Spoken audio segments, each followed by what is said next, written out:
Hello, and welcome to another edition of the Filmocracy Podcast. Once again, joined by our esteemed guest, John Fitzgerald, not guest, host, CEO of iGems and Film Hey, Festival everybody. Extraordinaire. Yes, of course. And I am Paul Junn, CEO of Filmocracy, the namesake of this podcast. So we've got some things to talk about. Again, without Justin, I think I'm just going to point out that he's missing every single time. I think we need that. I think we might have him back next week. I think he finished his production and he's back in the saddle.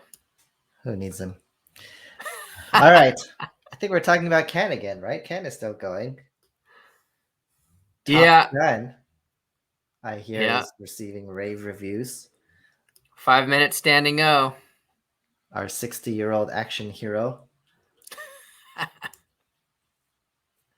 It's just impressive. The things that you're reading about them, like how crazy his stunt work was, flying a jet, like that is just insanity. People have to train for so long. I was in the Air Force, okay? To be a pilot, you have to train for so long, get so many approvals, fly so many hours.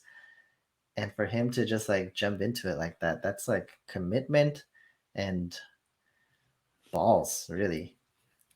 Yeah, he likes to do his own stunts. That's a thing. Did you ever see that James Corden episode where he had Tom Cruise on there and they did green screen? And they literally just went from one clip to another and they would change their clothes and oh yeah, it was really good. and of really course fun. He's running or riding a motorcycle or jumping off a building. You know all of those things, right? Like every actor has their signature thing. Like Tom Cruise is running, Leonardo DiCaprio is always raising a glass, and Brad Pitt's always eating. Yeah. They say Dwayne Johnson always raises his eyebrow, but I don't think he does that anymore. But, you know. I wouldn't know because I don't watch anything he's ever done. Well, I mean, he's like the literal current biggest action star on the planet. Yeah, it's not my genre. All right. Although I did watch Top Gun with my son last week, so he was ready. That was kind of fun. Good. To flash back to that. He's 13, so it's kind of fun to get to do that. It's not an amazing movie, but it has a lot of character. So yeah, so Cannes still happening, and I think, you know, just to stay on point, really interesting panel discussion today. I think it was today. I mean, the time frames are all jumbled here, but pretty big group, right? Guillermo del Toro kicked off this Filmmaker Symposium. They had, you know, the filmmaker from The Artist, Michael Hazanavicius, I can't say his last name, Gaspar Noé, Paulo Sorrentino. Yeah, a huge group. And one of the questions they're basically addressing was, you know, has the streaming boom eroded the cultural significance of cinema? Kind of a big question. Well, he was saying that it's just not sustainable the way that things are going. And I think he's right. We're seeing that happen all across industries, really, not just film, but just we had so much consumption and so much production. And then when supply chains get damaged and inflation increases, like, was this ever sustainable to begin with? Could we ever have, like, all of our lists of shows, and he says this in the article, is all of our lists of what we need to watch are so long now that we'll probably never catch up ever in our life. You will never be caught up again. You never be caught up again. I mean, this is one of the things we do, Paul, right? We recommend shows and movies, and we just can't see them all. There's too many channels and too many shows. And just when you finish catching up with one, you look at your list and it's so long. You're like, so where do I go? Yeah. Although it's interesting, like, I just started watching the show called Tehran, which is an Apple TV Plus production. Mm-hmm. And it's like mostly spoken in Arabic. I hope it's in Arabic. I assume it's in Arabic. If I offend anyone by that statement, I apologize. But it's like, you know, a mostly foreign language TV show, but high quality production. Not really any big stars in it, but like it's compelling. And are we going to see more and more productions like this from overseas that just have that different angle of story now? Like Tehran is about Israel and Iran and that rocky relationship they have. And it's such a compelling story that we're also not so familiar with here in the US.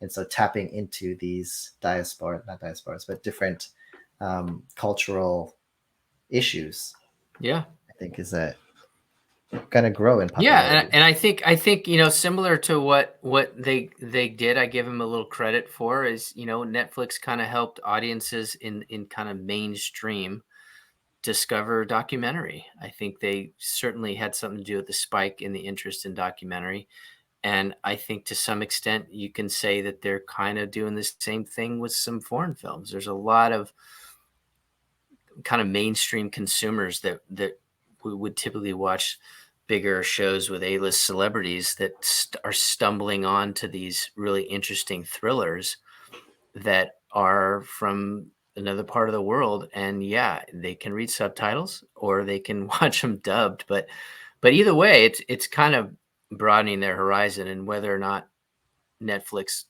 decides to focus on more quality, which is a whole other podcast we could talk about. That there is some value in that. But I thought maybe today, if it's cool with you, Paul, one of the things that we started talking about last week was the idea of, since a lot of our listeners are filmmakers, the idea of festivals and their contribution to distribution, and how the lines are blurring. And we spent a lot of time focusing, I think, on kind of brick and mortar and in-person festivals and theatrical and what that can mean. And I thought maybe this week we could shift over a little bit more to the digital side of things. And as we just discussed, this whole idea of the streaming boom, and there's obviously hundreds of channels and everybody's, competing for eyeballs. But what does that mean to the independent filmmaker? I mean, I said this towards the middle of the pandemic, but it's still true now, is we're still in the Wild West and nobody knows who has responsibility for virtual festivals owning this portion of the streaming window and how that affects other windows in the future. When, if we're being honest, most films are not going to go theatrical. So this VOD window is really the main thing. And we talked about it last week, that article in IndieWire about the different ways that he thinks that film festivals can come together and be this sort of window in and of itself. The festivals are the distribution window, and it's not quite there yet. I think Filmocracy is trying to sort of fill that space and Absolutely. compensate everyone and make sure everybody's happy. And yet we still have a lot of just people going out on their own, trying to do it on their own, creating their own platforms, mishmashing different platforms together to create an experience.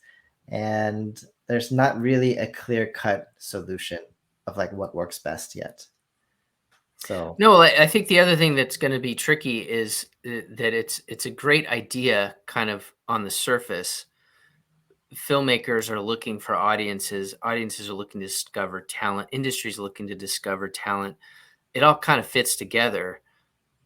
And the distribution models have been broken for many years, right? And I think one of Eric's points in the IndieWire article was there's like buzz created out of a film festival, and then the movie gets acquired and it sits on a shelf, and then you kind of stir it up again whenever that release date finally hits, and then the filmmaker is going to end up paying that, right, out of the back end of whatever profits he may or may not make.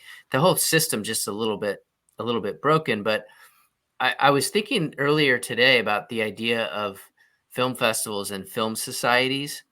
You know how, like in Santa Barbara, Naples, a bunch of festivals that I worked on, we would have these membership programs where they would pay X amount of dollars and they get to see one movie a month, sometimes more. Sometimes there's a big quarterly event. But what I know you've seen with Filmocracy and some of your festival clients is these festivals that have a digital presence now, creating these membership programs where audiences could pay a membership fee, and then they could watch as many movies as they wanted. In some cases, it would be during the festival. In some cases, these festivals are trying to hang on to these titles. So essentially, it's almost like an SVOD, right? I mean, we have a lot of festivals that come to me and they're like, look, we've been around for 8 years. We have 7,000 titles. And they talk about it as if it's theirs with a lot of confidence too.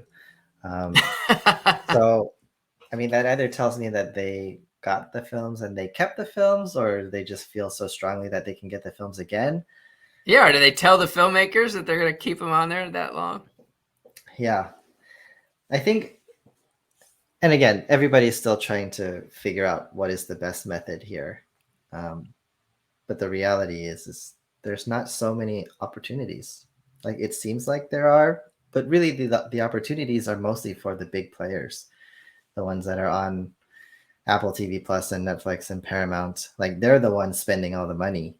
But these smaller streaming platforms, like they don't really pay very much. Filmocracy will pay depending on how many people watch. Right.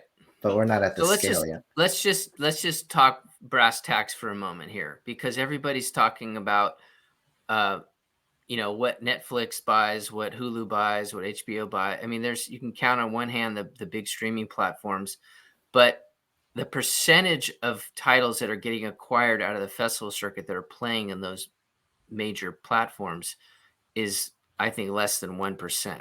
If you took the total volume of independent films on the festival circuit, it's a small number.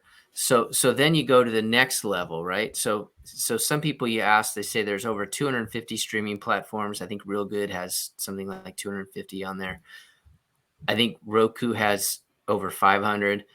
Some say it's over 1,000 total streaming platforms. I mean, if you're not driving eyeballs to your film and you have a revenue share on one of these streaming platforms, how can you make any money? I think the same. It's like Spotify. Every artist is on Spotify, and you can listen to them like 100,000 times, and you still won't make very much money. It's more about just being able to say, "Hey, I'm on Spotify." Funny story is there was once a artist who created a track that was pure silence, and he would have all of his friends stream that track while they slept on repeat, and he made like I think $40,000 before Spotify figured it out. Oh my god! So anyway, I think they were paying more back then as well, because that would require a lot of streams to make that much money. But I think we should talk about. Sorry, were you going to say something? Well, no, I was curious because I think that it's important to kind of call it out that on the one hand, there are more streaming platforms than ever before, all looking for content. Even if you can't land, on one of those top 5, there are more opportunities, you could argue, for independent filmmakers than ever before to land a platform where you can find eyeballs. And it's a lot cheaper, right? You don't have to strike 35 millimeter prints anymore. I mean, there is a path, but I do think, that the other side of the double-edged sword here is that then the filmmakers have to be willing to roll up their sleeves and do some marketing work to drive awareness about their project, or find, if it's the right kind of title, find the right partners that can help you drive awareness. We talked a little bit about last week, so I don't want to do the whole thing again, but there are some amazing companies that partner with filmmakers to bring in partners to drive awareness, and that's helpful. So it is this double-edged sword thing that I think is just important. But there's more noise than ever before, but there's also more tools than ever before. Yeah. I mean, if you think about like where are these streamers getting their content from? There's like a few different sources, right? They have their own internally produced projects. They have the film festival stuff that they may acquire, but that portion is really so small, in my opinion, and really undefined. I don't feel like they have necessarily that significant of a budget to be like, okay, we're going to go acquire 1,000 independent films each year.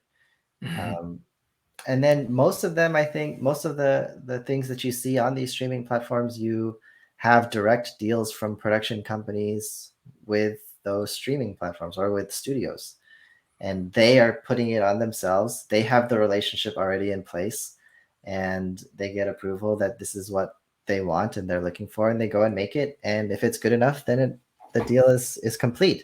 So I think that's really the goal. The goal, I don't think, is necessarily to have Netflix be the one that's like internally developing your project.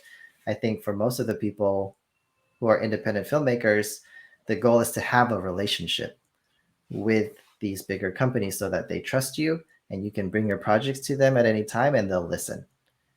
So the festival thing, that's the stepping stone. That's the stepping stone into these direct relationships where the trust has been built and the relationship has been cultivated. Right. And I think that's an important question too, circling back to what we always talk about when we're helping filmmakers plan their strategies, is like what are your goals? I just talked to some filmmakers yesterday and they were very upfront. Our goals are to elevate our status as filmmakers, right? Play some credible festivals, get some laurels, maybe win some awards, but they also want to create relationships, right? And network and increase their visibility and their stature in the business. And that is one of the things that festivals are good for, and digital festivals are good for, right? If they create networking opportunities and you can't make it to Park City or wherever the festival might take place, the right streaming platforms like what you're doing with Filmocracy, I think it's amazing. But goals are important, right? And it's a different goal to say I want to reach the widest audience possible versus I have some investors and I need to pay them back. Those are two very different things. Sometimes these filmmakers scrape together enough money, they don't care about how much money they make. What they care about is they get discovered and they're growing, an audience for themselves. Yeah, I would also try to look at things less traditionally. Like if I were a new filmmaker starting out, I might start on TikTok, like making mobile formatted films for TikTok, because their reach is just enormous. Like you got to go where the eyeballs are, right? And TikTok is the biggest and fastest growing platform. And you can see it in ad rates, you can see it in user statistics, that the amount of time people spend on TikTok just blows everything else out of the water. So more people are watching stuff, more people will have a chance to see yours. And like even for ourselves, we use Instagram and Facebook and all the traditional platforms, but it's like the reach is not there anymore. Like the people are just not as active or engaged on that platform anymore. So Speaking of reach and eyeballs, in the last year, there's been a lot of talk about the growing AVOD space. And for those of you who don't know what that means, it stands for advertising video on demand. And back in the day, I do have some gray hairs here, so I was part of that whole system where you had movies playing on television and cable, and there were commercials, and you had to see things at a certain time. Well, you don't have to see things at a certain time now, right? Things aren't linear with most streaming platforms, but these AVOD platforms are coming back, and for a while there, with what you could watch HBO, you could watch Netflix, you could see these shows and movies without ads, and now you've got Pluto and Tubi, these small AVOD platforms that were then gobbled up by Fox and the other by Paramount or Viacom. And now, so I read some stats the other day. So Pluto's ad revenue is going to increase, they believe, 53% to $1.24 billion this year. amazing. And Tubi, 79%, up to $883 million. So those are real big numbers. And it's interesting to me, and I'm just curious what you think about it, because we seem to be going back to this idea where, okay, now we're going to watch stuff for free, but we're going to have to watch commercials. Yeah, and you see that even in the premium platforms, right? Peacock has an ad tier, Hulu has an ad tier, Disney is considering an ad tier, Netflix is considering it Netflix. too. I think it ties into where we are in the financial society today. Inflation is rising, supply chains disrupted, and all the tech stocks are tumbling on the Nasdaq because they've been losing money for years. And finally, people are realizing, hey, there's got to be an end game here, and you can't just lose money for all time. So if growth is not the end game anymore, then it becomes profitability. And ads are extremely profitable. You're paying much less, sometimes just based purely on viewership. And the subscription model is so competitive, the churn is so high, and there's so many other things involved that you don't normally think about when you have to do AVOD. Like piracy on SVOD is much more serious than on AVOD because that stuff has already usually been exploited. And so, it's indicative of this wider financial picture, I think, the shift back into AVOD. And if you look at Netflix's stock drop versus Viacom's and Fox's, it's like night and day. Like everybody's falling. Everybody is falling. Actually, here's an interesting stat: is we have lost more market share in this recent turn of events than the dot-com boom and the Great Recession combined. Wow. That's how much market cap we've already lost, and it's continuing to drop. So you talking about the entertainment sector?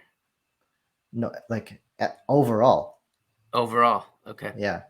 So like the whole stock market is just like crumbling around us, and we're seeing which companies were propped up on, easy cash versus which ones have like actual business models behind them. Like Viacom has been around for a long time. Fox obviously has been around for a very long time. They have a lot of underlying infrastructure and businesses that are, fine-tuned to survive many types of downturns. So I think we're just going to see more. I think we're going to see less content being made at the highest levels. I think we're going to see more lower end stuff being made, maybe spreading out your budgets a little bit more, and a lot of AVOD coming into our lives. And maybe finally there will be some aggregation. One subscription that gives you, Hulu, Netflix, HBO. Yeah, We'll see. I read that recently. It's almost like Stroom, where they were trying to pull together a bunch of the smaller shops, and you paid one fee and got access to all these smaller platforms. So that is a direction it's going to go, and remains to be seen if the streaming fatigue is real or if it is just an economic thing, right? It's a tough time, but it will weed out a lot of the bottom feeders that are just putting up a bunch of crap. But what you just said a few minutes ago is interesting, and I feel like I read some of that in an article on the Tubi situation, which is that a lot of these companies that were purely acquisitions based are starting to collect that information, right? The data, like Netflix was doing when they made House of Cards, and deciding based on the consumers and what they want to see, taking some of their money and going and making that content, that original content. So it'll be interesting to see with companies like those two that are playing a bunch of reruns, right? And really targeting middle America, quite honestly. What happens when they start making their own content? Yeah, and what kind of content will that be? But even then, like even outside of Tubi and Pluto TV and the free platforms, you also have Discovery, which makes a lot of the middle America type of content, the Ice Road Truckers, the Storage Wars, and Pawn Stars type shows that are just extremely profitable. Like that is also in that same space.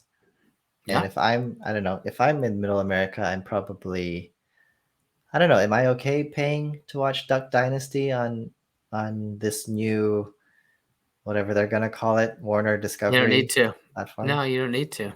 You don't need to pay for it because you'll find a version of it on Tubi or Zumo or Pluto. Mm-hmm. Any one of those. They're going to make more crime dramas, reality doc series, right? Yeah, it's where it's kind of sad, but that brings us full circle back to Guillermo del Toro, right? The streaming boom has eroded the cultural significance of cinema. So Mubi, Criterion, they're not playing that stuff.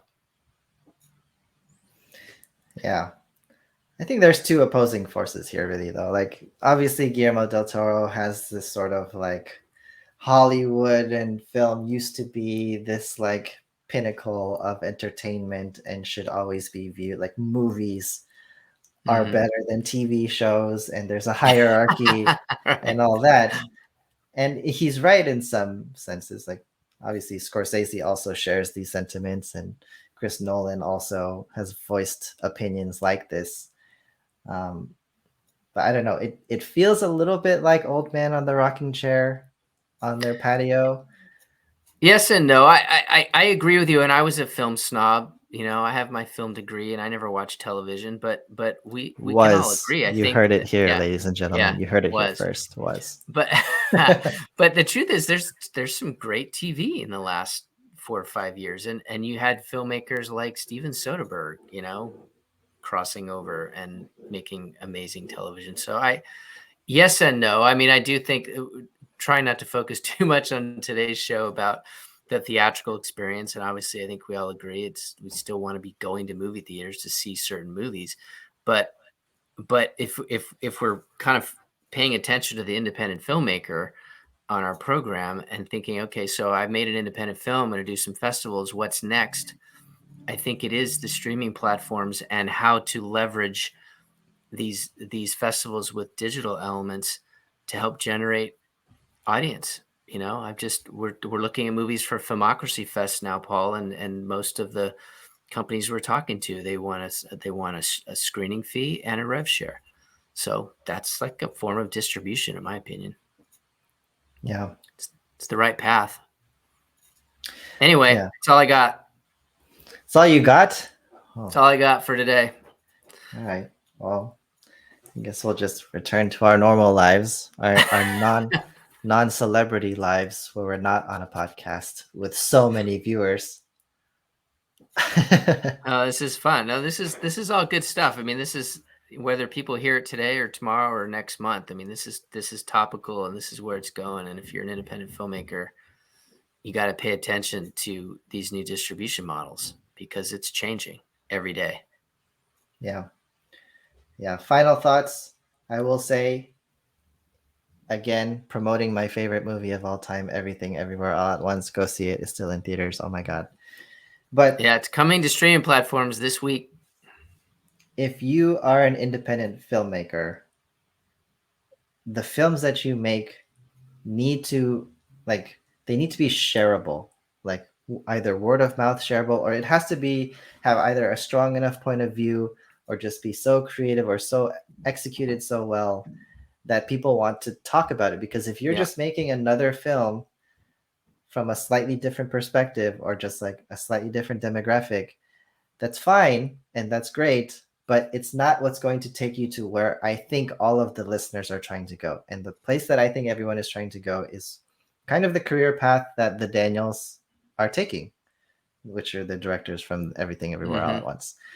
They did some music videos that got caught on. People liked it. They had this extreme point of view in all of their stuff. Swiss Army Man, such a weird movie, but that was enough to get them this Everything Everywhere All at 25 Once movie. million. 25 $25 million they million spent on budget, this and one. they really maximized that budget. It's a Yeah. fantastic movie, and it looks amazing, and it looks commercial, but it has so many undertones to it, and that's what you need. I'm not saying you have to be that movie, but I think you have to be that passionate or that like You have have to have such a a vision. You perspective. have to have a Yeah, vision that people want to talk about, right? exactly. Otherwise, if you're just making a glorified cable movie with beautiful composition and a great soundtrack, that's not going to do it. It's not going to move the needle. Yeah, Anyway, we cheer you on. we do. We will play all of your Hallmark movies. All right. See you next week, John. All right. See you, Paul.